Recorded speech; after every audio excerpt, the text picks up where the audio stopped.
So here's a look at the latest satellite. You can see Tropical Storm Marco and Tropical Storm Laura out there. Marco moving through the straits there in between Cuba and the Yucatan, emerging out over the Gulf of Mexico, and Laura crossing Puerto Rico right now, moving across the Caribbean islands. The forecast track for both of these storms has shifted to the east, and we'll talk more about that. The new track would focus more impacts on the northern Gulf Coast and less on Texas. We would still see high surf, elevated tides, and rip currents, but those more direct impacts of storm surge flooding, flooding rains, and high winds would stay to our east. We will still need to monitor, of course, as we know. The track has been changing frequently with these systems, and there still is uncertainty, especially with Laura, that we could see tracks shift again. So here's a look at the new Marco track, and you can see how much that has changed. The forecast track now takes the center more into Louisiana, with the center of the cone there right in that New Orleans area, southeast Louisiana, taking Marco in as a hurricane. Notice the hurricane watches have been posted for portions of the Louisiana and Mississippi coastline, and there is a small, that's in pink, and there's a small area in yellow where there's a tropical storm watch in Alabama. You can see we still are sort of on the edge of that 4 and 5 day cone. So if it were to take a left of cone track and jog left before landfall, that would be unexpected, but that would bring it into our area, the center. So we're not completely in the clear. We need to monitor this to make sure the track doesn't shift again to the west. But the confidence is higher today in this more easterly track. The models have tended to come in line. There was some discussion from the Hurricane Center that perhaps some of the aircraft data may have helped today in focusing the track of the storm. So this is generally good news for us, of course. Not good news for the folks in Louisiana and the northern Gulf Coast. But this does take the impacts away from us somewhat if this forecast were to verify. Again, making landfall as a hurricane sort of midday Monday. So only about less than 48 hours from landfall of Marco. Looking at Laura near Puerto Rico now. Actually, it's moved over to Haiti, Dominican Republic, or moving in that direction, I should say.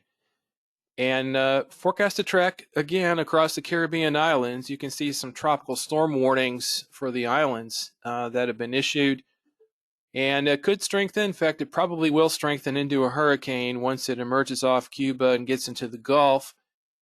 Forecast now, all the models have it curving up again into Louisiana. So notice it's the same area or a similar area that it looks that Marco will be impacting. So very difficult situation for the folks there on the northern Gulf Coast, really from Louisiana over to Mississippi and Alabama.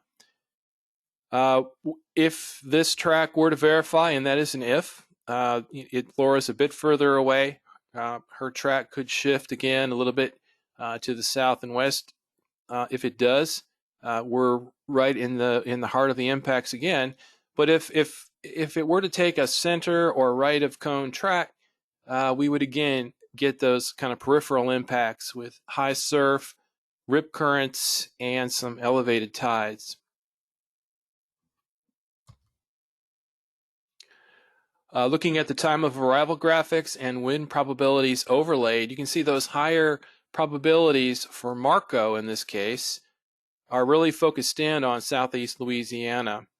But note that we do have 10 to 20% possibility of tropical storm force winds over our far northeastern counties, say near Galveston Bay, over through Chambers and Liberty counties. So we're not completely in the clear, but it does seem that the wind field, the forecast is focusing a bit more now to our east. If it were to shift track a little bit, we could see those winds getting in here about Tuesday morning or during the midday hours. But again, more likely now that the high tropical storm force winds will be focused farther east, and in fact, perhaps some hurricane force winds as well. We spoke earlier of the hurricane watch in effect, and so in that area in pink, we are looking at the potential for hurricane force winds, but not forecast at this point for our area.